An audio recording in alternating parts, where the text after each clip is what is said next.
en los últimos años se derribó el castillo de naipe de la unidad del catolicismo, pero hay muchas iglesias que uno, por estar en Occidente, no conoce, ¿no? Y no estoy hablando solamente de los 23 ritos sui iuris, porque cuando uno le habla al católico romano, en general te dice que su iglesia está compuesta por la iglesia romana y las 23 sui iuris. Ahora, muchas de esas iglesias, en muchas, ¿no? No son las, podríamos decirlo, las originales, porque algunas fueron implantadas por Roma muchos siglos después para enfrentarse a lo que vendría a ser los patriarcados ortodoxos, ¿no? Por eso yo puse ahí en lo que es la diapositiva, yo la tengo acá, no sé si la comparto yo o la compartí vos, igual yo te la pasé por si acaso, para que la tengas, pero yo la tengo acá. Ahí está, perfecto.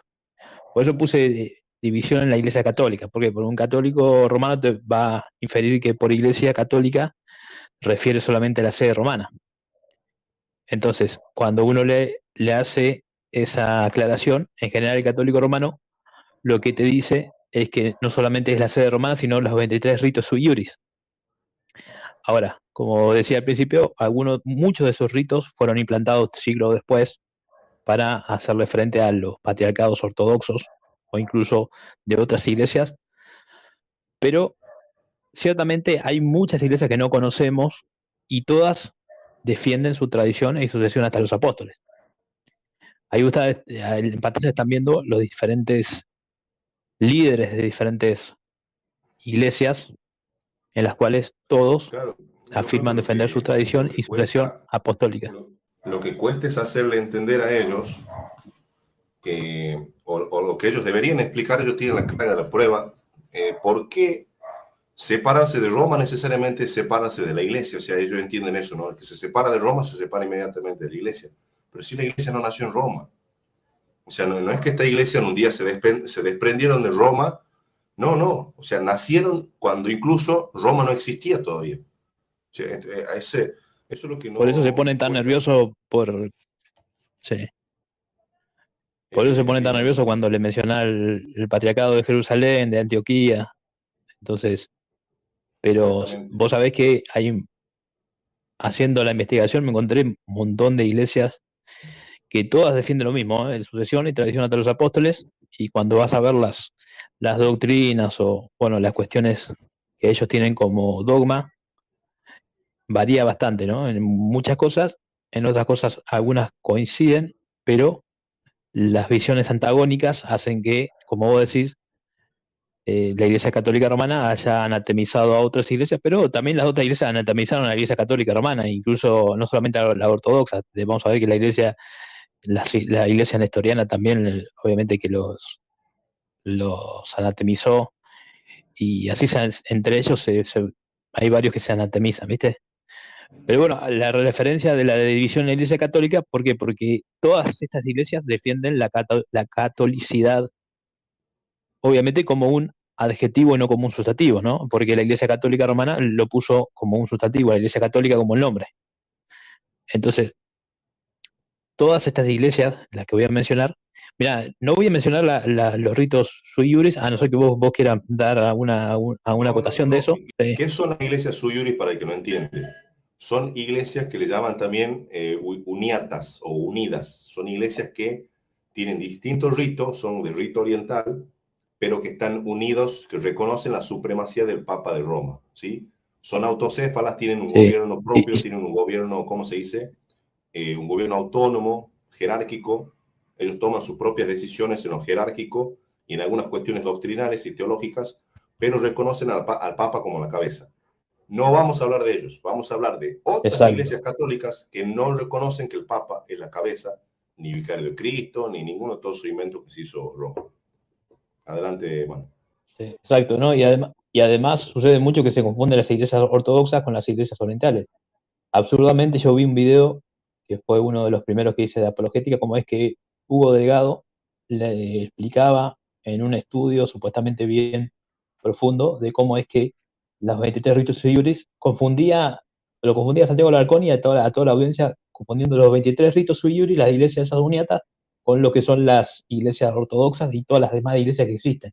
Entonces, obviamente no mencionaba ninguna de las que vamos a mencionar hoy, y porque no hay mucha información, Gaby. Vos sabés que, por ejemplo, el artículo este de los nestorianos, que me di cuenta que en español no hay artículos así, porque incluso los libros de los nestorianos están en árabe, ¿viste? En el idioma que ellos hablan, que no sé qué, pero es difícil, o sea, es bastante engorroso tener que tratar de descubrir qué creen hoy, porque no hay tanta poca iglesias acá. Entonces, yo me di cuenta incluso que hay católicos que están utilizando mi artículo como referencia. Me alegra mucho, y aunque no lo expliciten, no me citen, pero me parece bien que porque no hay artículos a veces de iglesias bastante orientales como lo es la iglesia nestoriana incluso. Pero bueno, haciendo esa diferenciación, eh, un saludo al doctor Alfredo, ahí que está. Le mando un saludo, espero que lo vi. Dice que iba a abordar ese tema, dice. No, está bien, lo tiene que abordar. Ah, bueno, bueno, Ahora lo están viendo 44 personas nada claro, más y sé que no hay problema que él haga el contenido parecido a esto. O sea, no. Adelante, adelante, doctor. claro. Dele. Lo que vamos a hacer es mencionarla, ¿viste? Mencionarla, porque si mencionamos todas las diferencias sería un estudio de horas, horas y horas. Pero bueno, la cuestión es Claro, que claro. lo vamos a segmentar en tres niveles, por así decirlo, la división que hay en el catolicismo, que son en el primer nivel las iglesias que defienden la sucesión y tradición hasta los apóstoles, que son las que vamos a mencionar primero. Después vamos a hacer las subdivisiones que hay en cada una de esas iglesias. Y por último vamos a mencionar las microdivisiones que ya hay entre las mismas personas que están dentro de la misma iglesia, dentro del mismo grupo, pero que incluso interpretan distinto, como lo pueden ser ahora los católicos conservadores con el documento Fiducia Súplica, ¿viste? Entonces, empezamos con esta, ¿no? Con la Iglesia Católica Antigua, los veterocatólicos. Vos sabés, Gabriel, que me descubrí que hay, mira, ahí te lo cuento, uno, dos, tres, cuatro, cinco, seis, siete, ocho, 9 iglesias veterocatólicas de las que descubrí. O sea, uno pensaba que era una sola, no, son muchas. Vos sabés que Ahora, la... ¿será que estos están preocupados Sí, pensando todos los días, ay, nosotros no somos católicos, no somos cristianos porque no estamos unidos a Roma? O sea, esta gente tiene plena conciencia de que son católicos y que no necesitan estar sujetos a Roma porque esa tradición de no estar sujeto a Roma para ser católico la han conservado desde los primeros siglos hasta hoy. Ellos también tienen tradición, ellos también tienen sucesión, ellos también tienen toda la liturgia que Roma dice tener, ellos también la tienen. Y su tradición a ellos le dice que no necesitan estar unidos a Roma.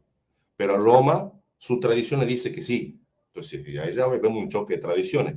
Y vemos que las tradiciones no exacto. son unánimes, porque ellos quieren equiparar la tradición con la escritura. Es un disparate, porque las tradiciones Sí, nunca han ido variando, incluso dentro de la misma iglesia romana. Adelante, hermano. exacto. ¿Y qué es lo que primero que vemos en la foto? Una sacerdotisa. Ah, mira, no había Ahora, notado eso. sí, sí, sacerdotisa. Ahora, fíjate que los católicos tienen esto de que el sacramento, te he dicho en latín, ex opere operato, ¿no? Que lo que es el sacramento por sí solo es eficiente, de acuerdo a las palabras también que da si el sacerdote es válido, o sea, si tiene sucesión apostólica. Ahora acá tiene un gran problema con esto, ¿no? Con el tema de lo que es la sacerdotisa. ¿Por qué? Vos fíjate que ahí dividí las iglesias en tres colores. Las amarillas vendrían a ser las iglesias más conservadoras. Ahí también tienen ese problema de conservadores y liberales. Están separados los conservadores de los liberales. Los liberales son todos los que están en rojo. Fíjate todas las iglesias que hay, son bastantes, ¿viste? Claro, Son todas iglesias católicas antiguas. Ahora, por ejemplo, estas iglesias provienen la mayoría, provienen de lo que es el Concilio Vaticano I, en donde se aprobó la infalibilidad papal. Estaban en desacuerdo, manifestaron su desacuerdo, y bueno, la mayoría vio que ese era el punto de inflexión, o sea, poner al Papa como si fuera, viste, un dios de que no se equivoca en temas de fe y moral. Entonces dijeron, hasta acá llegamos. Pero no todas así, no todas iniciaron ahí, sino, por ejemplo, la Iglesia Católica Nacional Polaca, que es conservadora, más conservadora. Ellos se separaron. En realidad ellos tienen una apologética bastante firme, en donde defienden su autocefalía, o sea, que tienen una autocefalía del siglo X, XI más o menos, firmada incluso por el obispo de Roma. Entonces ellos se reconocen como que salieron del obispo de Roma, pero que son como si fuera el caso de un patriarcado, una eparquía, una autocefalía de un tipo de iglesia, que ellos la defienden, ¿no? Tienen su propia apologética de los documentos, tienen los documentos firmados por el Papa supuestamente. Entonces son una iglesia autocéfala como si fuera una iglesia ortodoxa. Claro. Hablo de la Iglesia Católica Nacional Polaca. Exacto, sí. Y esa iglesia incluso tiene firmado un documento con el Vaticano, de fe en común. Sí, Entonces, el esta problema con las iglesia liberales, católica polaca sí, es la que pertenecía el famoso Adam Kotas. ¿Te acuerdas de Adam Kotas, el tiktokero famoso? sí, Que vos sabés que hay dos salió a decir iglesias, que sí, volvió a Roma, exacto. pero te anda desaparecido, no se sabe nada de él, ¿no? Y por ahí el próximo papa de Adán Cota, Gaby, como van las cosas, Sí, sí, ¿no? eh, es papable a esa altura. Bueno, la cuestión es que el tema de la iglesia esa que ves en verde es otra iglesia polaca que la sacaron de la comunión de esas dos uniones. La primera unión, la unión de Roja es la unión de Utrecht, se llama. Y las dos iglesias antiguas tienen otra unión, si no me acuerdo, de Stranton, se llama. Son acuerdos firmados entre la iglesia en donde están unidas, ¿no? O sea, están por el lado de la iglesia liberal y la iglesia conservadora.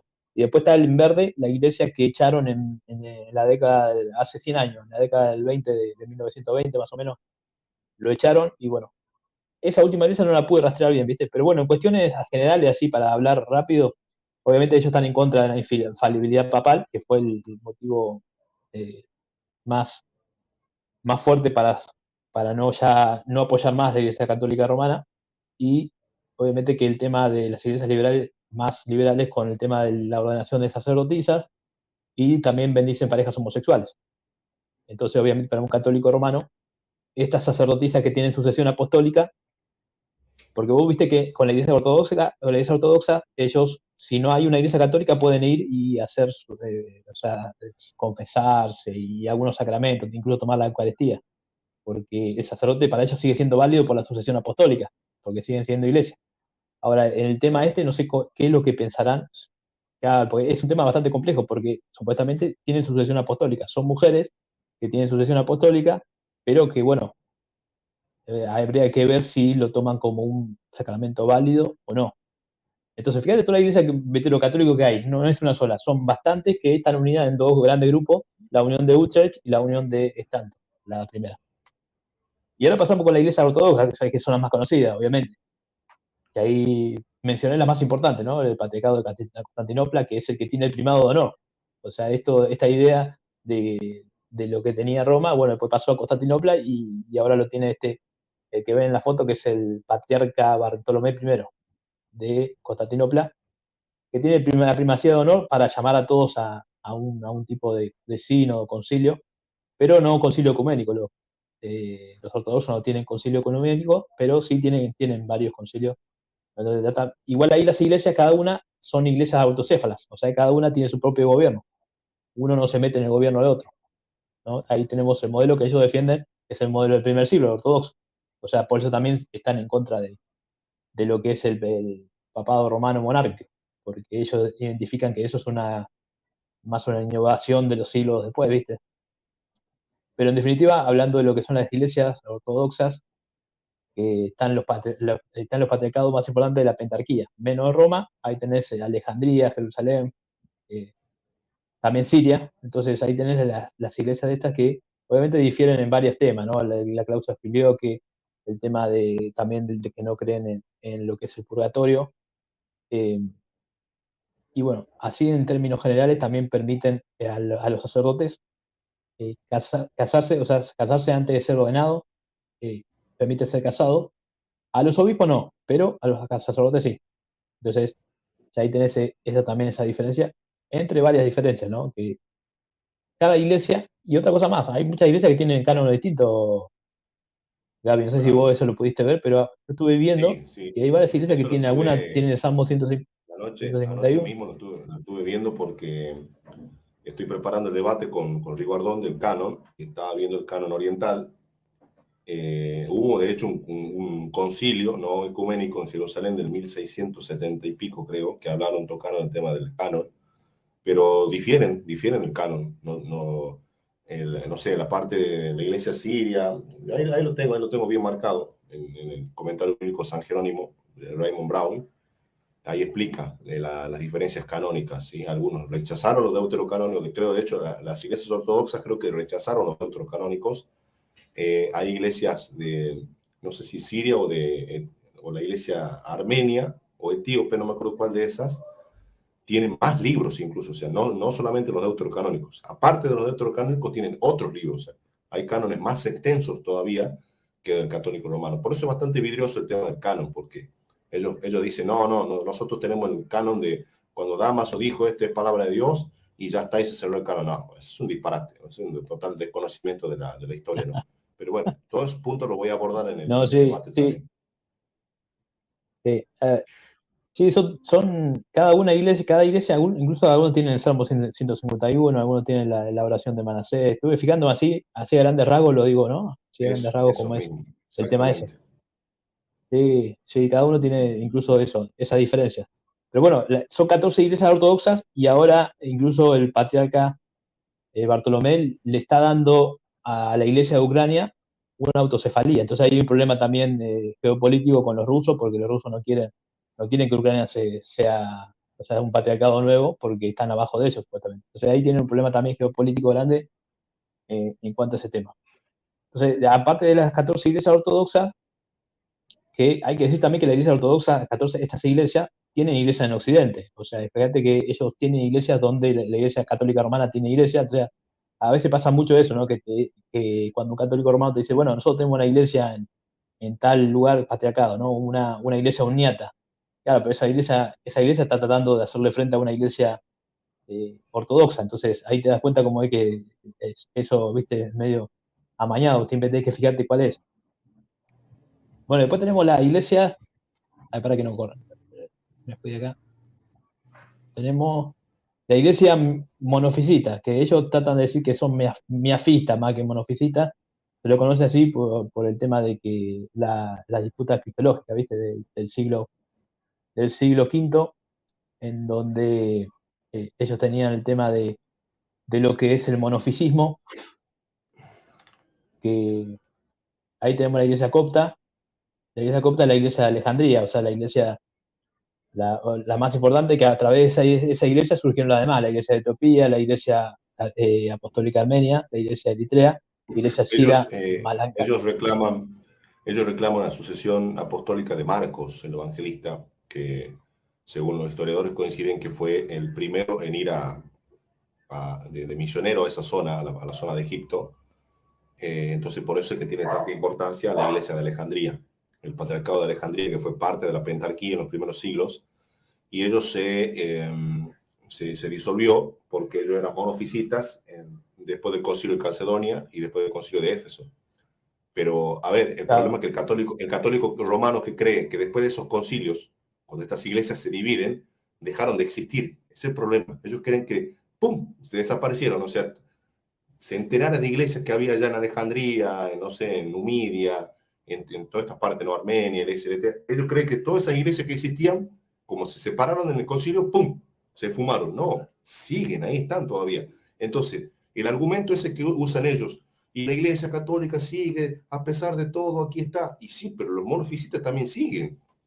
Porque si tu argumento es decir que por el simple hecho de que existe la iglesia católica romana, quiere decir que sea la que Cristo fundó y que Cristo se ha mantenido y no la abandonó, bueno, los coptos, todos estos monofisitas pueden afirmar lo mismo.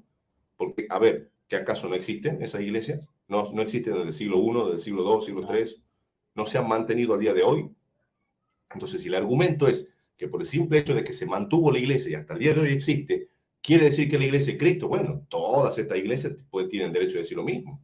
Ahí están todavía, siguen, desde exacto. Marcos al día de hoy, ahí las tenés todavía. Entonces, si el argumento es ese, están pacateados de entrada, ¿no?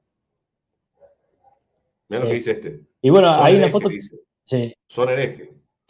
Sí, pero a ver, querido Magnum, para mí también son herejes, y para mí vos también sos un hereje, o sea, de la iglesia romana también son herejes, o sea, el hecho de que vos opines que son herejes, eso no quita que sean iglesias que existen, sencillo, ¿sí? Para mí vos también sos un hereje, punto, pero ¿quién soy yo para definir si en esa iglesia no hay realmente verdaderos cristianos? Yo no me atrevo a decir que en la iglesia católica romana no hay verdaderos cristianos, así como en esas iglesias también.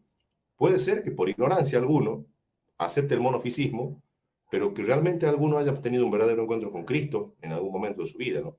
Yo no descarto eso. no, Adelante, Manuel.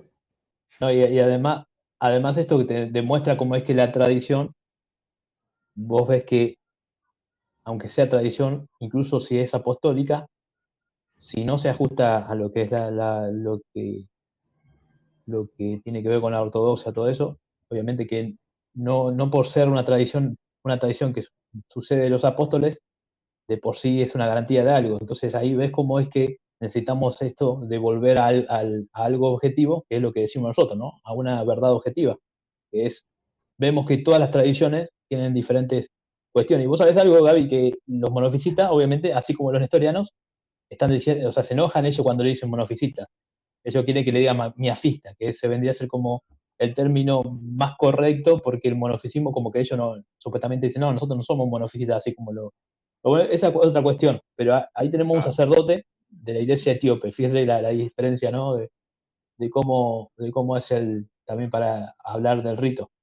Pero bueno, las iglesias monofisitas son cerca de 80 millones en total en el mundo. O sea, es más o menos como el número de una denominación, ¿viste? Una denominación como puede claro. ser la Asamblea de Dios o los anglicanos, los luteranos, más o menos, el mismo número, así como una denominación. Pero bueno, ellos tratan de defender, ¿no? Su postura de decir, no, nosotros no somos monofisistas, sino que somos miafistas. Pero bueno, esa ya es una discusión ya bastante compleja, que tiene que, bueno, para los que no saben, corregime si no, Gaby, ellos creen en que, en que Jesús tiene una sola naturaleza, ¿correcto? Claro, exactamente, sí, sí, sí.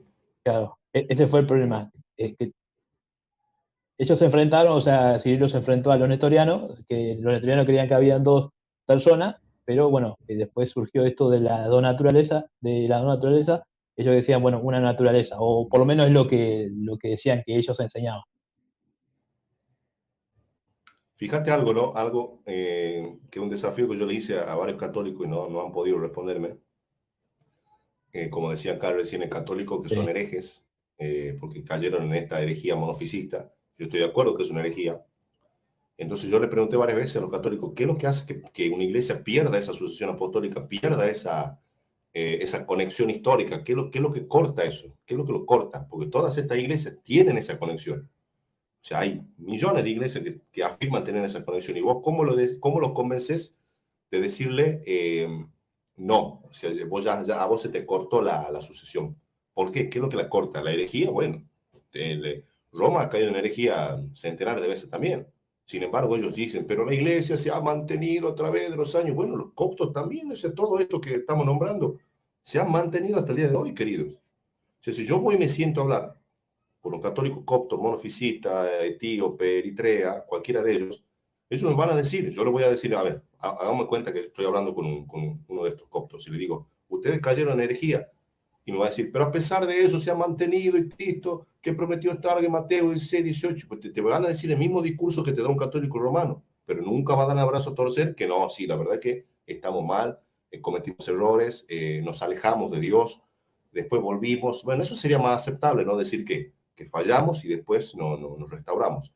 Pero no, ellos creen que de facto Cristo va a estar con ellos porque sí y ya. Bueno, entonces de facto también Cristo va a estar con todas estas iglesias que estamos nombrando, ¿no? Adelante, Marco. sí, exacto, exacto. Y vos sabés que, mirá, un dato de color de la iglesia copta. Vos sabés que ahí en Alejandría hay tres papas, le llaman, los tres papas.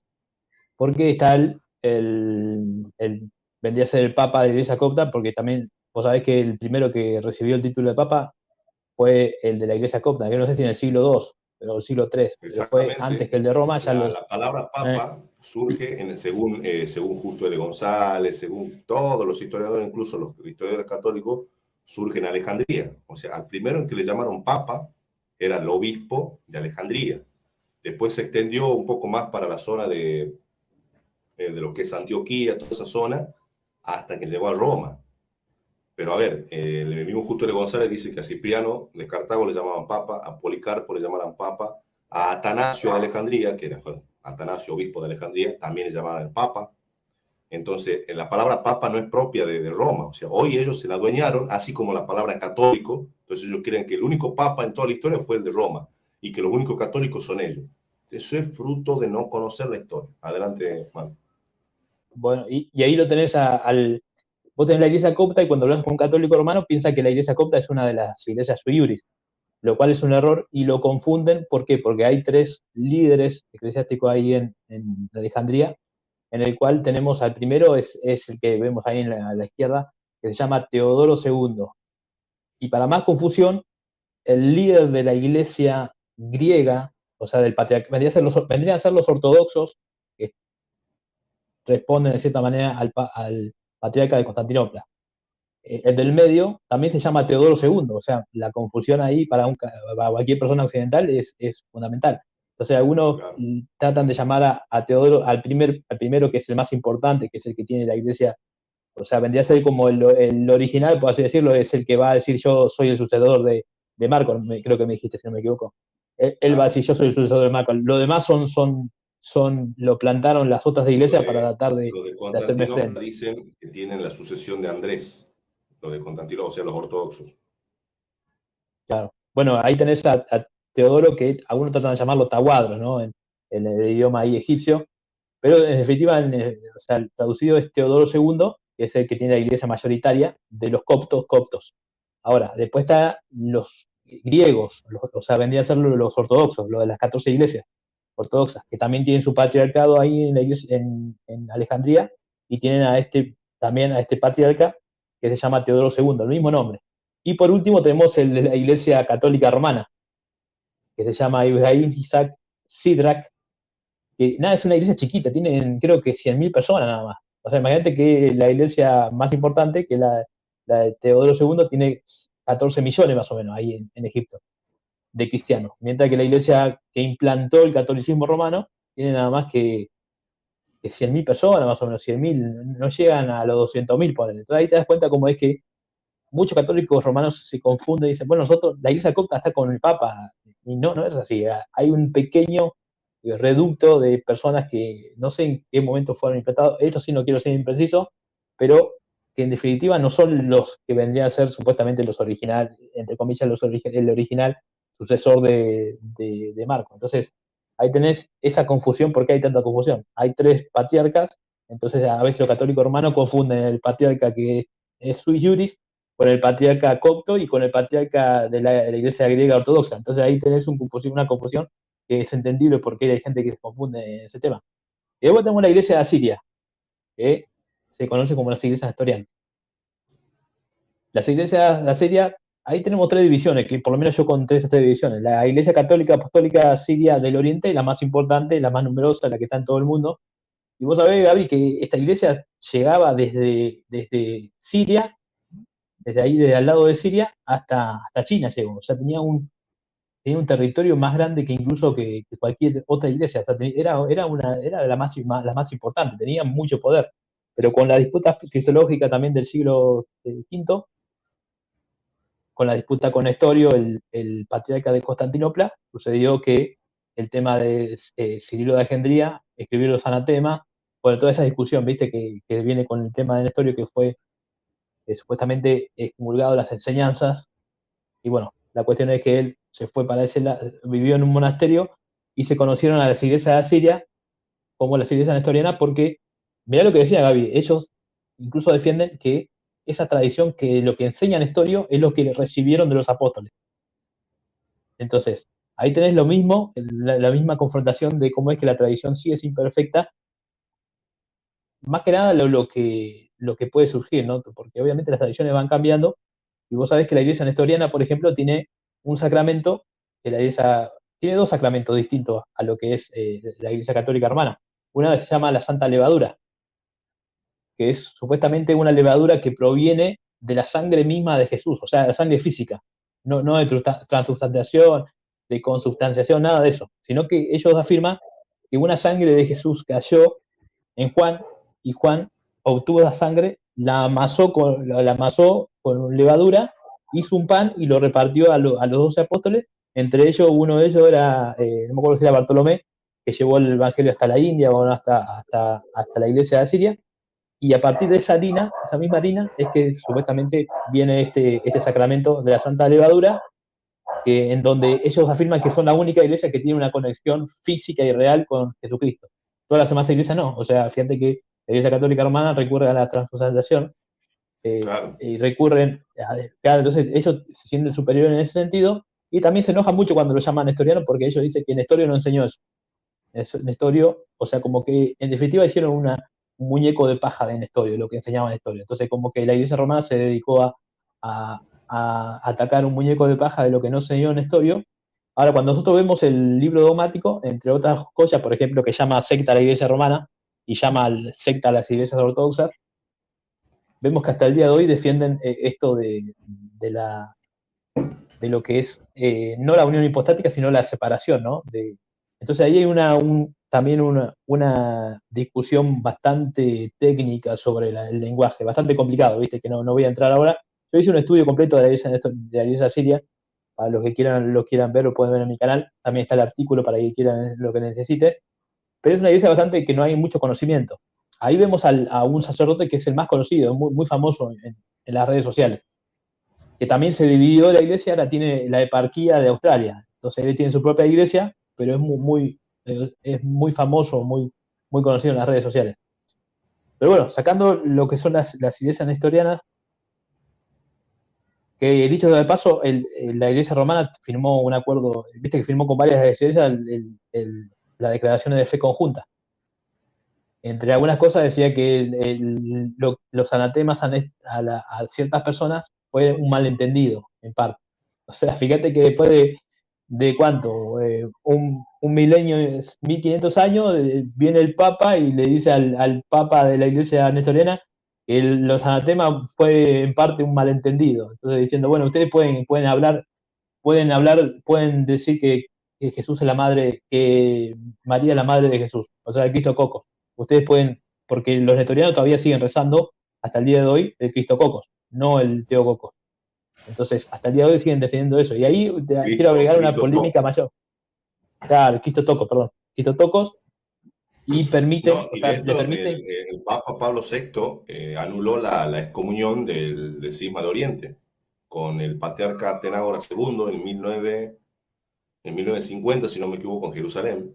O sea, supone que estuvieron casi 1000 años excomulgados, 1000 años divididos, y resulta que se encuentran dos, el patriarca de Constantinopla con el Papa de Roma, y dicen, no, ¿saben qué? Nos equivocamos en aquel entonces, anulemos la excomunión. O sea, así de ambiguo es el catolicismo, ¿no? O sea, pueden pasar 900 años excomulgados mutuamente, después se encuentran en Jerusalén y dicen, no, ya está, firmémosla, se acaba la excomunión acá. Bueno, ese es el catolicismo romano.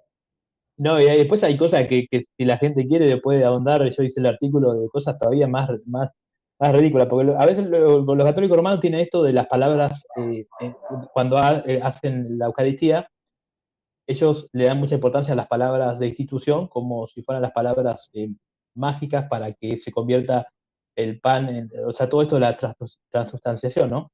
Para que sea efectivo. Entonces tienen las palabras de institución, que bueno, está bien, son las palabras de Jesús, ¿no? Esta es mi carne, esto lo tiene que decir el sacerdote en el momento del rito.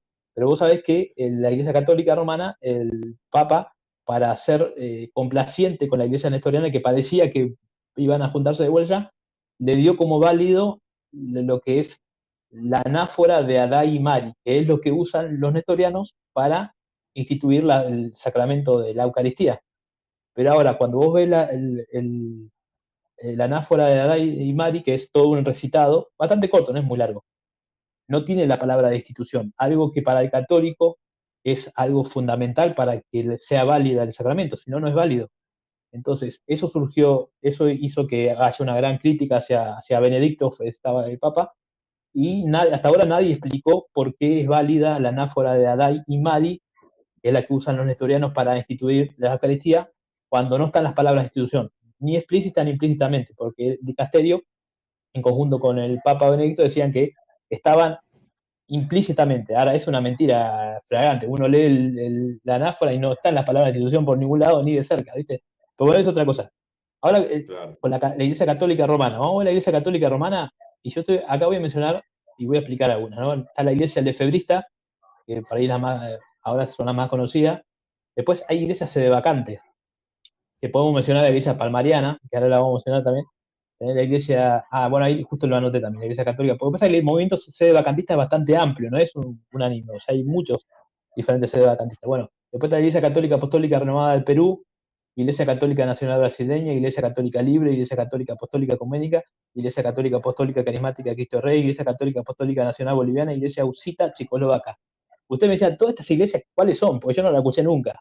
Ahora, todas estas iglesias, yo me tomé el trabajo de verificar que son iglesias en donde los sacerdotes que inventaron esa iglesia o que están en esa iglesia fueron ordenados de manera válida, o sea, por un obispo. O sea, con esta idea de la asociación apostólica.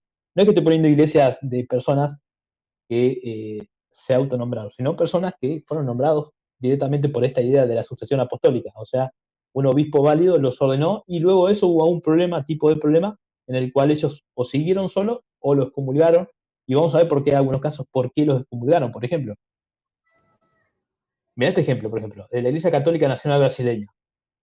Este es el que ves ahí, vendría a ser el líder, ¿no? Carlos Duarte Costa, un obispo católico que fue excomulgado por sus posiciones contrarias al celibato. Vos fíjate, Gabriel, que dice, no, el celibato no es doctrina, no es un dogma, no hay que creerlo, pero si vos te oponés, te echan directamente. Entonces, estás fuera de la iglesia. Y ahí ves cómo es que todo parece muy relativo. Yo le decía a un apologista católico, ¿cómo haces disciplina sin doctrina? O sea, ¿de dónde sacas la disciplina? ¿Que es algo alienado a toda la fe? No es así. Entonces, sí o sí, la disciplina va inherente a la doctrina, porque Ese incluso cuando hablan de típico, celibato, vos decís, ¿por el qué? típico juego de palabras que no, pero no es una doctrina, es una disciplina.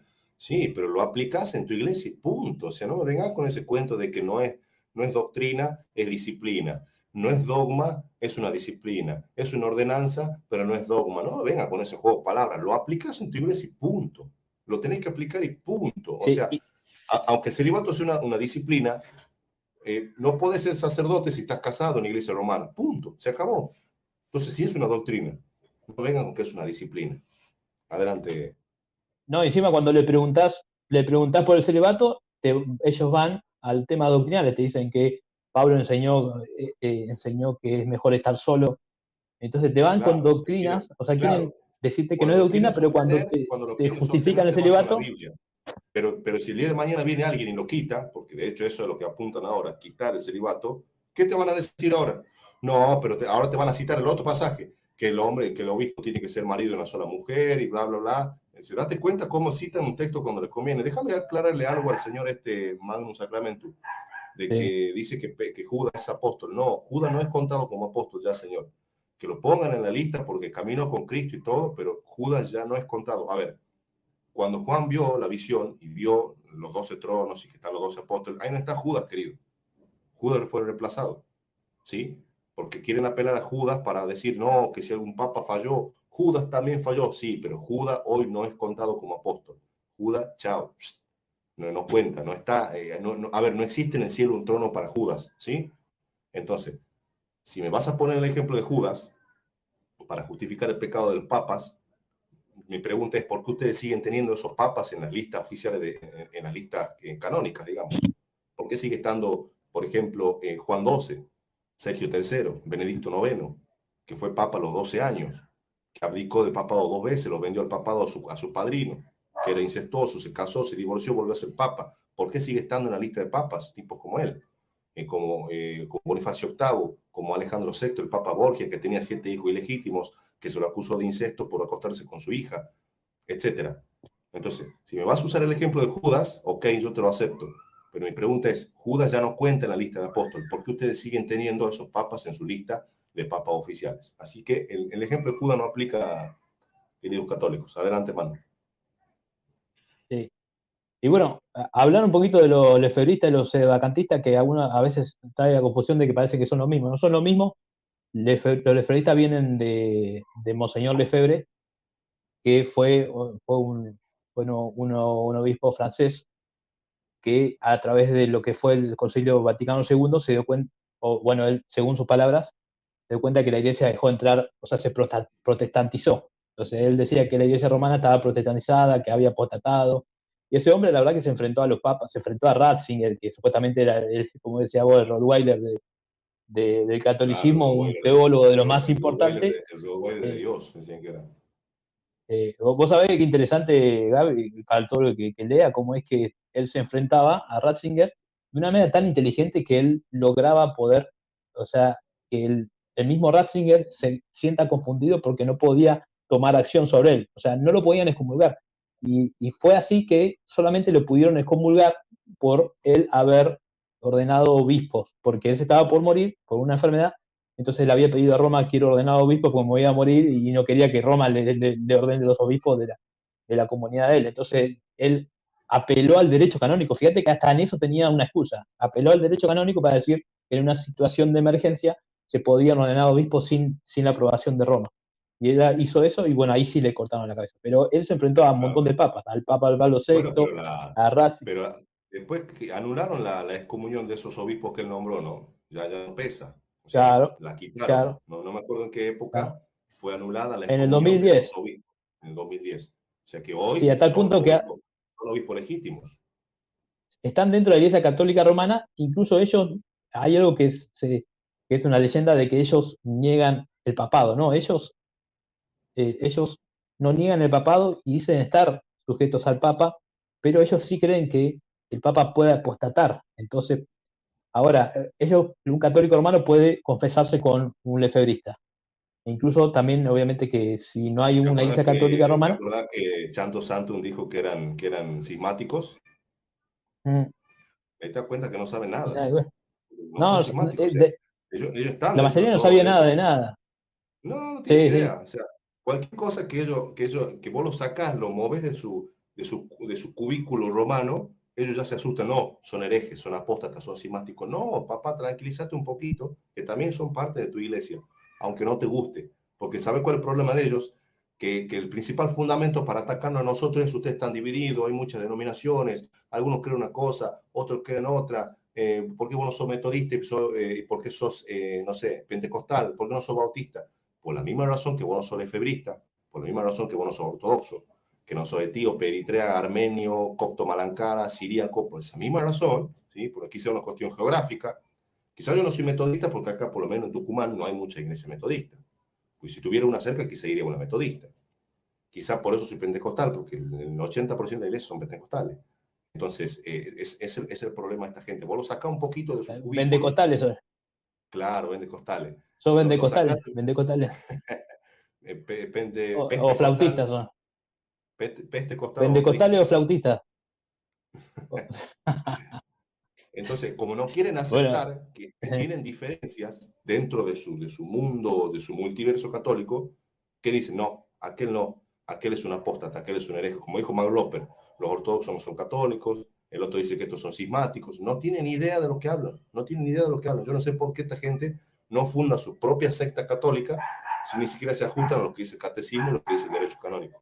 Adelante, hermano. no, es que encima si se enfrentan a un católico lefebrista lo da vuelta como una media a cualquier católico romano. Los lefebristas tienen, o sea, para todo están bien formados. Entonces, los lefebristas con los sedevacantistas no se llevan bien. ¿Por qué? Porque los lefebristas dicen que Roma apostató. Y para un sedevacantista esa es la herejía más grande, decir que la iglesia apostató. Entonces, Claro, vos fíjate que Lefebvre echó de su seminario a todos los sedevacantistas. O sea, se llevan mal. Hasta el día de hoy vos ves en las redes, ves un sedevacantista, un lefebrista, se matan entre ellos. Se llaman de hereje, o sea, se llevan muy mal. No es que es porque están más o menos son tradicionalistas, se lleva bien, no, se lleva muy bien, muy mal. Y la diferencia, yo quiero decir que es la diferencia entre los católicos lefebristas y los católicos romanos es doctrinal, porque te van a decir que no, es por el tema del rito, no. Yo hice un estudio completo de las diferencias doctrinales que tienen, y eso reconocido incluso por el Papa Pablo VI, que son diferencias fundamentales. Pero así todos los lefebristas tienen la esperanza de que un Papa en el futuro los llame desde Roma y les agradezca públicamente por haber guardado el depósito de la fe. O sea, ellos creen que el depósito de la fe lo están guardando ellos, son como la iglesia remanente. Esta idea, viste, que también claro. hay otro movimiento de una iglesia remanente dentro del catolicismo romano. Entonces, los sedevacantistas son diferentes, se lleva mal con el lefebrista. Los sedevacantistas tienen que ver con esto de que creen que la sede está vacante a partir del Concilio Vaticano II. Entonces, ellos Pero creen, fíjate que no difiere mucho lo que pasó en el cisma de Occidente, ¿no? Porque en el cisma de Occidente durante 30 años hubo dos papas, dos cabezas de la iglesia. A ver, y el católico romano que no conoce historia cree que estaba el papa oficial como ahora y andaba un loquito por ahí corriendo por los pasillos diciendo soy el papa, soy el papa. No, no pasó eso. Literalmente la iglesia se dividió. Muchos, a ver, como la iglesia era una con el Estado, muchos reyes siguieron a uno, a Urbano VI, y otros muchos reyes siguieron a Clemente VII, que eran los dos papas del cisma, ¿sí? Entonces se dividió no solamente la iglesia, todos los estados. Entonces había católicos del lado de Aviñón, ¿sí? Que gobernaban esa zona, esa ala, que seguían las órdenes de ese papa. Entonces, por así decirlo, el 50% de los católicos laicos seguían a este papa de Aviñón. Y el otro 50% o 60, ponerle que era un 40-60. El otro 60 o 50 seguía al otro papa. Entonces, ¿qué pasó con todos esos católicos que durante tantos años siguieron la opinión del otro papa que supuestamente hoy dicen que no fue legítimo? O sea, hoy ya, no, ya está, ya pasó, no pasa nada, elipsis. Aplicamos elipsis, nos olvidamos de esos temas, ya total, bueno, la iglesia ya, aún así la iglesia perseveró, sí, pero eso duró 40 años, querido, 40 años, 30 años con dos papas, fueron un concilio en Pisa para solucionar el cisma, para poner un papa legítimo. ¿Y qué hizo este papa? Lo excomulgó a estos dos, pero estos dos los excomulgaron a él y pasaron a tener tres papas por 9 años más. O sea, ya no había dos, ya había tres papas. O sea, la Iglesia Católica, cuando quiso resolver el problema, metió un problema más. O sea, ahí date cuenta que ni siquiera no tienen una cabeza que gobernaba toda la iglesia, ni siquiera el concilio, que para ellos, no, nosotros solucionamos todo con los concilios, no. El concilio de Pisa lo tuvieron que anular, tuvieron que declarar que ese concilio fue inválido. ¿Y sabes por qué hicieron eso? Porque no le ayudó en nada, no le sirvió. Porque si ellos dicen que ese concilio fue válido, se le cae toda la estantería. Ahora, si el concilio de Pisa hubiese resuelto el problema, ahí sí dijeran que es válido. Pero como no le solucionó, y en vez de solucionar el problema le metió un papa más, si tenían dos papas, ahora tenían tres. Entonces dice, no, ese concilio fue inválido. Ahí te das cuenta la ambigüedad del católico con el tema de historia. Bueno, y acá tenés otro papa, Gabriel, el papa de la Iglesia Católica Palmariana. Mira. Fue fundada en 1978 por Clemente Domínguez Gómez, quien fue ordenado obispo por el arzobispo vietnamita. Bueno, no voy a mencionar ese nombre, que si alguien quiere ponerle el nombre a su hijo, ahí tiene un nombre original. Entonces, un arzobispo que también tenía sucesión apostólica, y bueno, ahora creo que van por el tercer papa de esta iglesia. Que también es una iglesia que empezó como sede vacantista, pero hay que decir algo, hay muchos católicos que desconociendo dicen que los sedevacantistas son una teoría de conspiración. Ahora, cuando vos hablas con un sedevacantista, ellos te citan el magisterio y la tradición antigua, parecido a los lefebristas. Entonces, no es tan cierto eso, sino que es más bien una caricaturización de lo que son los sedevacantistas, que son un grupo bastante amplio, no son un grupo homogéneo. De hecho, vamos a ver, por ejemplo, bueno, a la iglesia lefebrista la mencionamos, ¿no? La iglesia lefebrista está creciendo muchísimo, o sea, que está creciendo muchísimo y obviamente los Sí, lefebristas más están bastante más bien. con el problema este de ahora, seguro. Y fíjate que Ah, los invito a que vean en el canal de Olivera Rabasi, él habla de ellos, de los lefebristas, y habla muy bien. Y para mí Rabasi es un lefebrista camuflado de acá a la China, ¿no? un Ravasi filo lefebrista, sí. es un lefebrista, ¿cómo se dice? De closet. Es un lefebrista de closet, porque tiene todo un programa de más de una hora, hora y media, 2 horas creo que dura, donde habla maravillas de los lefebristas. Dice, no hay ningún problema si usted quiere ir a una misa, si usted quiere comulgar con ellos, si usted quiere confesar con ellos, véanlo, para que digan que yo no estoy inventando. Vayan al canal de Ravasi, pongan Olivera Ravasi, lefebristas. Ahí te va a explicar todo, cómo surge. En ese sentido hay que aplaudirlo a Ravasi, que explica a la perfección, es un tipo muy lúcido, con una buena elocuencia y muy buena formación. Entonces, bueno, para que vean que no les miento, vayan a ver. Antes de escucharlo al payaso de Mark Roper, que para él todo lo que no es católico romano, eso es un hereje, eso es una apóstata, eso es no sabe nada. Mark Roper ya, a ver, para mí es una pérdida de tiempo debatir con ese tipo y hablar porque no sabe nada. O sea, salió a decir en el canal de Jonathan Ramos que hacer proselitismo era lo mismo que evangelizar, cuando el mismo Papa dijo que evangelizar no es hacer proselitismo. Bueno, él tiene su propio magisterio, tiene su propia locura. Vayan a ver a Olivera Ravasi cuando habla de los lefebristas y van a ver cuál es la verdadera opinión de la Iglesia Católica de este grupo. Y van a ver que no están excomulgados, no son cismáticos y son aceptados como parte de la Iglesia. Adelante, Manu.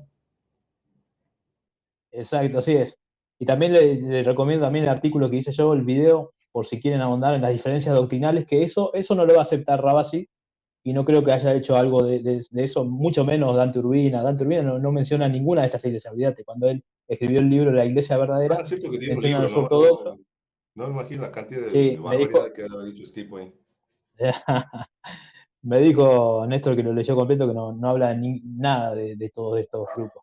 Pero bueno, la iglesia leferista es una iglesia católica, una iglesia que está dentro de la iglesia católica romana y que obviamente tienen eso, lo que es la comunión imperfecta, aunque sigue siendo una división dentro del catolicismo donde un católico puede ir a confesarse, válida y legalmente, pero obviamente que si un católico hermano viene con esas ideas de ahora postconciliares a la iglesia lefebrista, lo van a sacar a patadas, olvídate. Y bueno, ahí tenemos ya para terminando, bueno, ahí mencionamos los católicos sedevacantistas, los benevacantes.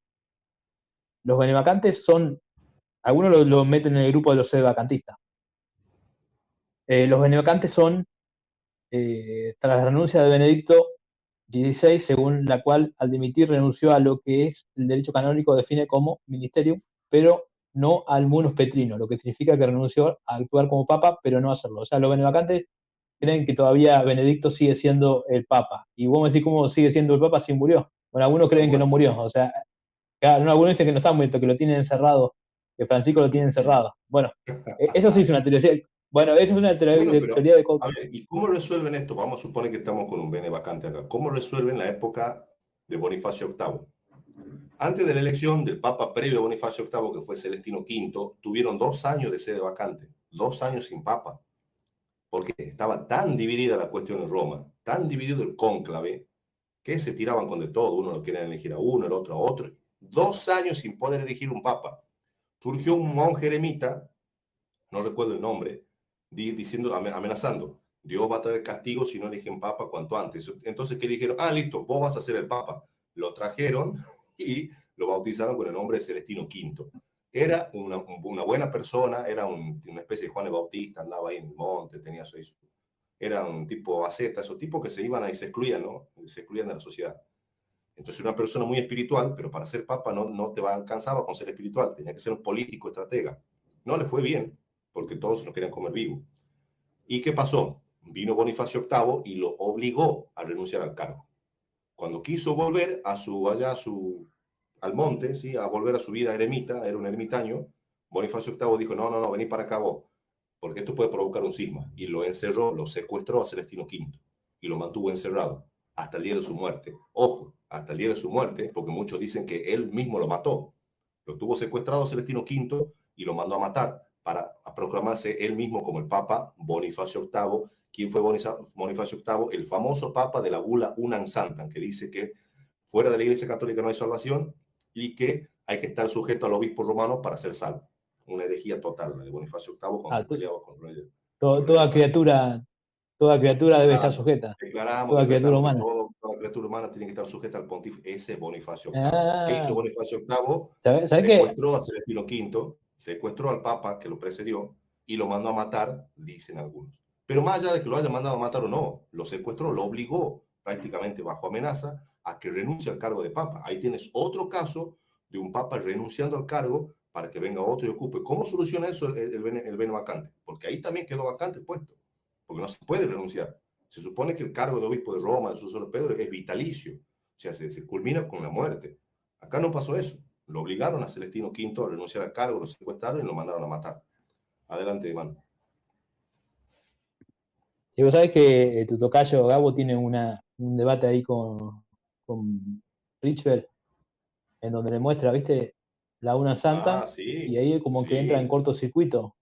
¿Sí? sí, sí. Ese lo Salió podía reaccionar, es muy bueno, con la porque se ve como hermenéutica es de que trata. continuidad, que la hermenéutica de continuidad, y él le pidió, mostrame otro documento que hable de esto, ¿sí? Antes de la bula. Y se fue al concilio de Florencia. Es que eso fue después, fue casi 100 años después. No, pobrecito Richard. Y a partir de ahí que dijo, yo ya no voy a debatir con él porque es un irrespetuoso. Claro, o sea, todos los que lo refutan a él son irrespetuosos y no son cristianos. O sea, para que él te considere cristiano, vos le tenés que dar la razón prácticamente, Reeves. Pobrecito. Adelante.